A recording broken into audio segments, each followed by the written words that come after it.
Baik, Assalamualaikum warahmatullahi wabarakatuh. Pada video kali ini, saya akan menjelaskan tentang mobile computing. Nah, setelah sebelumnya cloud computing, sekarang mobile computing.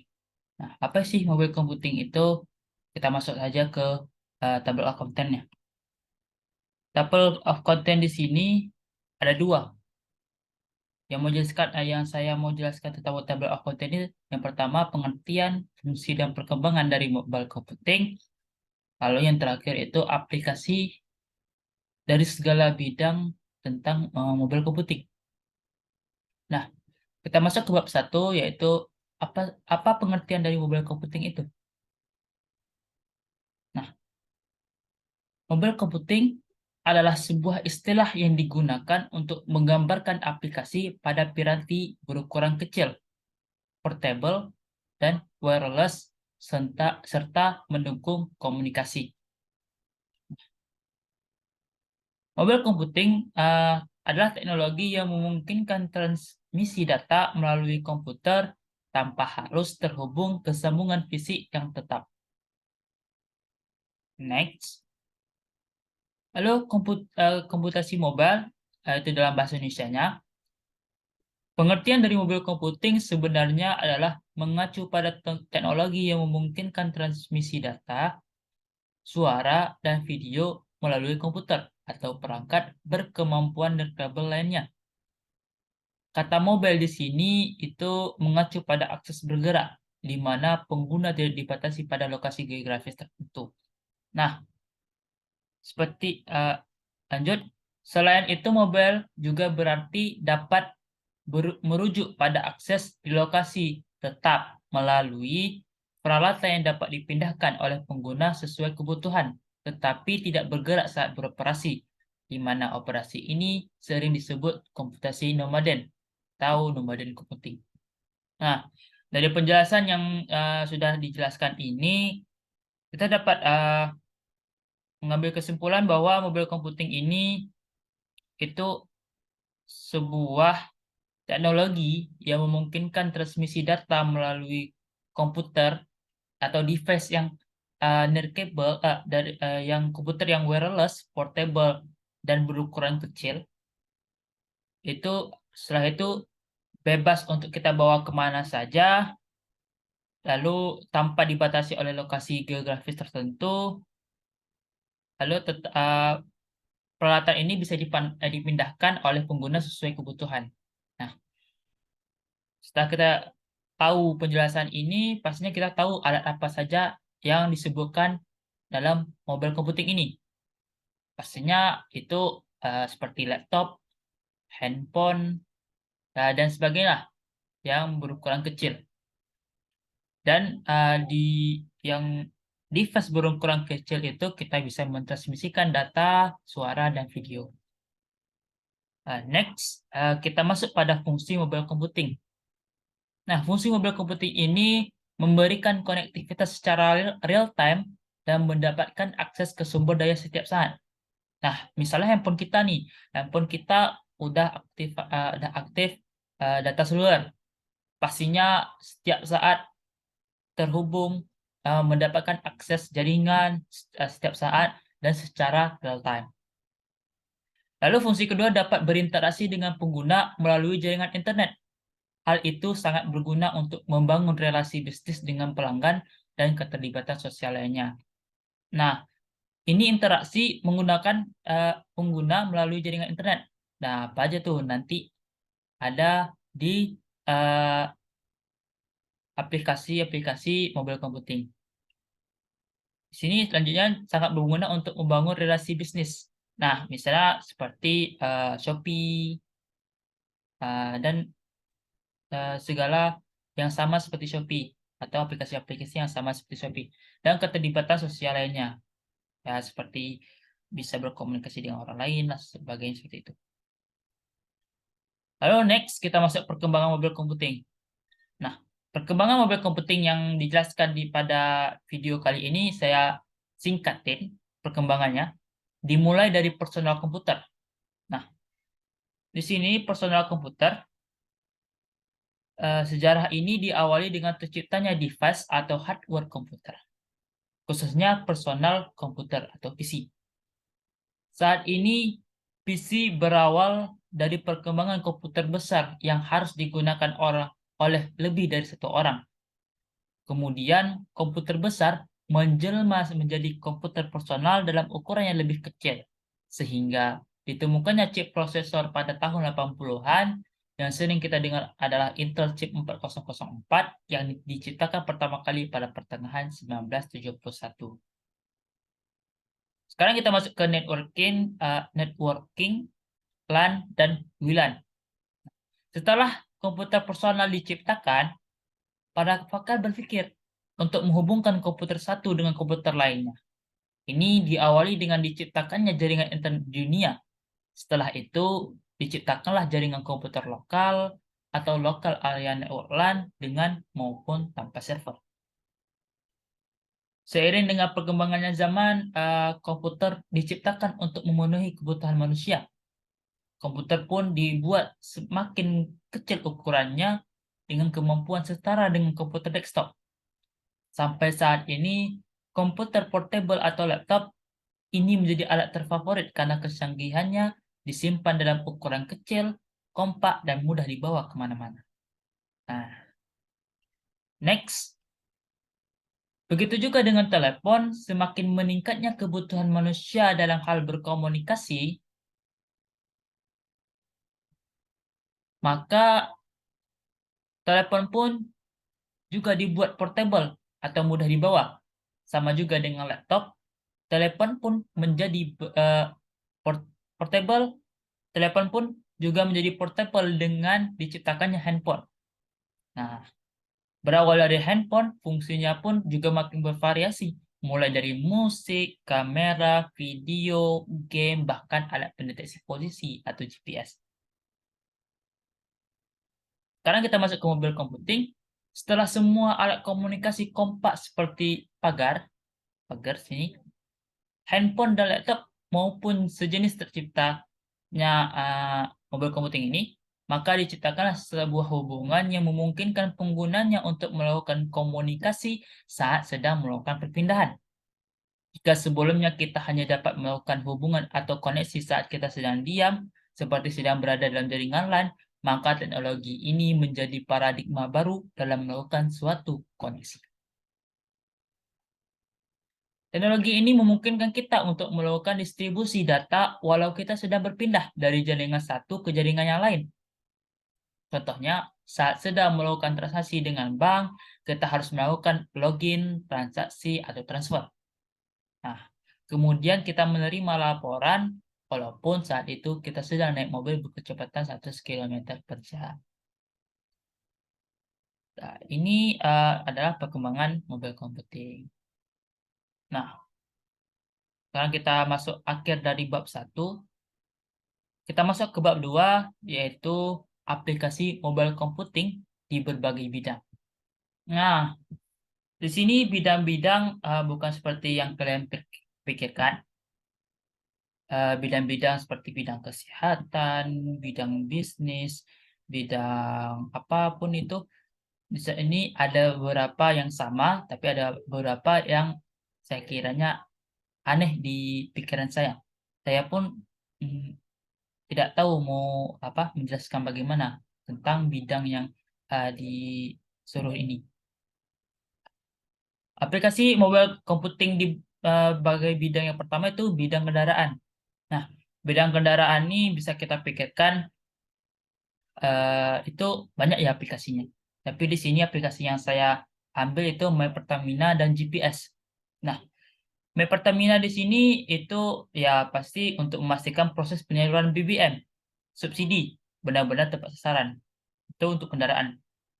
Lalu untuk yang GPS ya untuk kita tahu kemana arah di mana kita dan kemana arah tujuan kita di dalam GPS itu. Lalu kalau untuk kendaraan itu ada satu lagi yang namanya parkir pintar, yang dimana saat kita parkir kita langsung terkoneksi ke HP kita di plat nomor kendaraan kita dari HP kita, seperti itu. Lalu kita masuk ke aplikasi yang bidang yang kedua, itu bidang pebisnis. Di sini saya ambil contohnya itu aplikasi WhatsApp bisnis. WhatsApp ini itu membuat interaksi Anda dengan pelanggan menjadi lebih mudah dengan menyediakan fitur-fitur untuk mengautomisasi, menyortir, dan membalas pesan dengan cepat. Nah, ini contohnya itu WhatsApp bisnis. Ini kalau misal pebisnis berarti kalau untuk mengotomisasi, menyortir, dan membalas pesan dengan cepat, biasanya itu untuk pembelian online atau penjualan online ya. Kalau penjualan online ada balasan cepat dari penjual tentang barang-barang yang dijual, seperti itu. Ini untuk pebisnis. Lalu bidang selanjutnya itu telepon cerdas. Nah, saya pertama kali dengan bidang ini, saya agak bingung apa maksud dari telepon cerdas. Tapi di sini saya masukkan beberapa aplikasi, itu WhatsApp dan Skype. Gimana kalau WhatsApp itu kita bisa panggilan suara, panggilan video, Skype pun, aplikasi Skype juga sama seperti WhatsApp, bisa panggilan suara, panggilan video, email atau pesan secara instan, lalu bisa bermain game, informasi lokal terkini, itu eh, informasi-informasi eh, di dunia luar, seperti itu.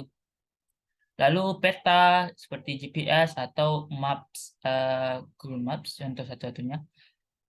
Lalu info stok, cuaca, atau olahraga. Di sini yang biasa kita lihat itu pastinya cuaca sama olahraga ya. Olahraga seperti info bola, info olahraga lain bisa bulu tangkis dan selainnya. Lalu untuk cuaca itu info cuaca besok seperti cerah, mendung, atau hujan. Ini aplikasi mobile computing di bidang telepon cerdas. Next, kita masuk ke di bidang pervasive and wearable computing. Nah, pervasive and wearable computing ini sebenarnya ada kepanjangan lagi, yaitu invisible, ubiquitous, pervasive, and wearable computing. Nah, setelah saya cari tahu, ubiquitous computing ini semacam mobile computing di mana proses komputasi bisa dilakukan di mana saja. Nah, itu seperti biasa. Lalu wearable computing itu perangkat komputasi nirgabel dipasang pada pakaian, dipakai seperti jam tangan, perhiasan, dan sebagainya. Nah, bisa saya simpulkan itu sebuah sistem mobile computing yang dimana itu dipasang ke seluruh bagian tubuh. Bukan seluruh ya, di beberapa bagian tubuh.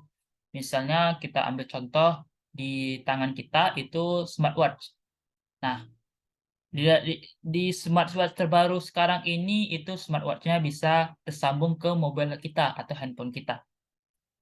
Ada beberapa fitur dalam smartwatch. Contoh salah satunya itu seperti olahraga, itu bisa mengukur seberapa jauh kita berlari, seberapa lama kita berlari. Lalu ada pun juga fitur pendeteksi detak jantung. Nah, di sini saya ambil contoh pendeteksi detak jantung. Dengan terhubungnya jam tangan kita dengan tangan kita itu mendeteksi detak jantung kita, lalu jam tangan kita terhubung dengan mobile handphone kita. Jika detak jantung berdetak tidak normal, nantinya akan ada peringatan yang memberitahukan bahwa detak jantung kita itu berdetak tidak normal ke mobile kita. Seperti itu. Contoh dari mobile computing di bidang pervasive and wearable computing. Nah, next itu aplikasi mobile computing di bidang kantor atau rumah cerdas. Nah, ini banyak ya contohnya, seperti lampu pintar bisa hidup sendiri, termostat WiFi cerdas, kunci cerdas, seperti itu. Tapi kita nggak masuk ke IoT, tapi kita masuk ke mobile computing yang hubungannya dengan device-nya, device handphone kita. Nah, di sini aplikasi yang menghubungkan sistem kantor atau rumah, ke mobile kita. Contoh penerapannya seperti menghidupkan AC. Sekarang ada aplikasi untuk menghidupkan AC. Biasanya itu cuma bisa di HP Xiaomi. Nah, seperti itu. Lalu untuk menghidupkan lampu dan lain-lain. Lalu untuk pencahayaan untuk kantor atau rumah cerdas ini ada juga, kita juga dapat memonitori rumah atau kantor kita melalui CCTV yang terhubung langsung ke mobil kita. Jadi ada tuh CCTV di rumah kita atau kantor kita. Nanti CCTV itu langsung terhubung ke HP kita. Kita bisa melihat dari HP kita seperti itu. Lalu next di bidang selanjutnya itu bidang ruang pertemuan atau konferensi. Nah, bidang ini aplikasi ini mungkin banyak kita gunakan ya pada saat COVID sebelumnya, yaitu seperti Google Meet dan Zoom. Nah, ini kedua aplikasi ini itu solusi konferensi video tingkat perusahaan. Untuk semua orang juga melakukan meeting hingga konferensi video dan audio. Nah, ini ya contoh dari mobile computing di bidang ruang pertemuan atau konferensi. Sekarang mungkin masih ada beberapa yang memakai fitur ini, atau aplikasi ini mungkin juga masih digunakan untuk orang-orang yang meeting di luar kota. Bisa meeting bersama nanti, seperti itu. Lalu untuk bidang selanjutnya itu adalah taksi, polisi, atau pemadam kebakaran. Nah, untuk taksi tersendiri itu banyak ya aplikasinya. Sini saya ambil salah satunya itu Bluebird. Nah, aplikasi mobile computing untuk taksi ini itu pastinya kita memesan kendaraan untuk kita bepergian seperti itu. Adapun untuk polisi dan pemadam kebakaran itu aplikasi yang aplikasi panggilan darurat. Misalnya kita perlu polisi atau pemadam kebakaran, ada kebakaran seperti itu. Di sini saya letakkan BSAFE, yang dimana BSAFE ini itu ada fitur SOS. Nah, SOS itu adalah kode Morse internasional yang jika SOS ini terjadi, itu berarti ada hal darurat yang terjadi. Gitu. Ketika SOS ini keluar, pasti ada hal darurat yang terjadi. Jadi untuk taksi ini contohnya Bluebird, untuk polisi dan pemadam kebakaran ini adalah BSAFE. Nah, lalu untuk bidang selanjutnya itu ada namanya Lonely Wolf. Lonely Wolf ini saya juga kurang mengerti apa maksud dari Lonely Wolf. Di sini setelah saya cari tahu tentang Lonely Wolf ini, sini dijelaskan bahwa Lonely Wolf kami benar-benar berarti di mana-mana. Kargo dan kapal pesiar, jurnalis, ilmuwan, wisatawan, terkadang lebih murah daripada infrastruktur, lalu kegagalan komersial. Nah, dari apa yang diterangkan sini saya juga belum mengerti. Tapi di bidang Lonely Wolf saya skip terlebih dahulu. Next, kita masuk ke bidang pertolongan bencana. Nah, bidang pertolongan bencana sebenarnya banyak. Contoh salah satunya itu seperti bencana COVID sebelumnya. Itu kita pakai kita memakai aplikasi saya lupa namanya, tapi aplikasi yang khusus untuk mengetahui apakah kita sudah vaksin atau tidak. Ada sertifikatnya juga di situ. Sini saya letakkan aplikasi berita. Kenapa aplikasi berita? Ya karena untuk mengetahui bencananya. Ada berita-berita tentang pertolongan bencana, ada keperluan bencana. Di sini ada pun transmisi awal pasien, data pasien ke rumah sakit. Nah, data-data pasien yang terkena bencana, gitu. Satelit itu untuk jaringan, apakah jaringannya masih ada? Untuk jaringan ad hoc itu jaringan seluler untuk pertolongan bencana. Next itu peringatan dini bencana. Nah, peringatan dini bencana itu sini contohnya dengan sensor Anda mungkin akan dapat membunyikan alarm lebih awal. Contoh-contoh gempa itu jika ada alat pengukur gempanya itu bergetar dengan sangat tinggi. Itu contoh sensor dari bencana tersebut. Jadi sebelum bencana itu terjadi, dengan sensor-sensor yang ada, itu dapat membunyikan alarm lebih awal. Jadi kita dapat peringatan tentang bencana yang akan terjadi. Lalu adapun contoh lebih sederhana itu stasiun cuaca. Seperti misalnya stasiun cuaca di daerah sini angin topan seperti itu. Nah, bencana angin topan bisa saja kita lewati karena adanya peringatan dini bencana. Kita bisa waspada eh, apa-apa yang akan terjadi selanjutnya karena adanya peringatan dari stasiun cuaca ini. Lalu satelit dan jaringan ad hoc seperti sebelumnya itu untuk jaringan-jaringan seluler. Apakah masih bisa? Tidak. Untuk lalu mobile computing di bidang games ini ya banyak ya. Tapi di sini untuk mobile computing itu games itu yang games online ya, yang bisa kita main teman yang tidak dalam satu ruangan. Lalu kita juga bisa mengirim email, obrolan dari game, lalu dapat disambungkan ke yang lain, ke device. Nah, masa disambungkan ke yang lain ini, contohnya game PC, itu jadi game mobile. Contohnya seperti PUBG PC, jadi PUBG Mobile. Contoh selanjutnya itu adalah Call of Duty. Call of Duty PC, itu jadi Call of Duty Mobile, seperti itu. Ini aplikasi mobile computing di di bidang games. Nah, ini saja yang dapat saya jelaskan tentang mobile computing, di mana di bab 1 kita sudah tahu pengertian, sudah tahu fungsi, sudah tahu perkembangan dari mobile computing, yang di mana perkembangan itu dimulai dari PC, lalu networking London WLAN, lalu mobile computing, lalu kita tahu aplikasi mobile computing di berbagai bidang, itu di bidang kendaraan, yang salah satunya map Pertamina dan GPS, bidang bisnis itu aplikasinya WhatsApp for Business, lalu bidang telepon cerdas itu WhatsApp Skype salah satu contohnya. Pervasive wearable computing itu aplikasi pendeteksi detak jantung di smartwatch, lalu kantor atau rumah cerdas, salah satunya pencahayaan rumah pintar, ruang pertemuan atau konferensi Google Map dan Zoom, lalu taksi itu Bluebird, untuk polisi pemadam kebakaran itu BeSafe, lalu dari WAF itu masih belum kita ketahui apa.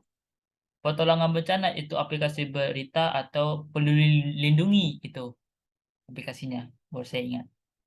Lalu peringatan dini bencana itu seperti sensor atau stasiun cuaca.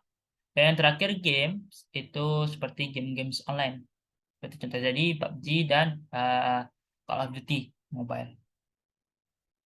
Baik, ini saja yang dapat saya sampaikan. Semoga dapat dipahami. Jika ada kesalahan kata, saya mohon maaf. Sekian, wassalamualaikum warahmatullahi wabarakatuh.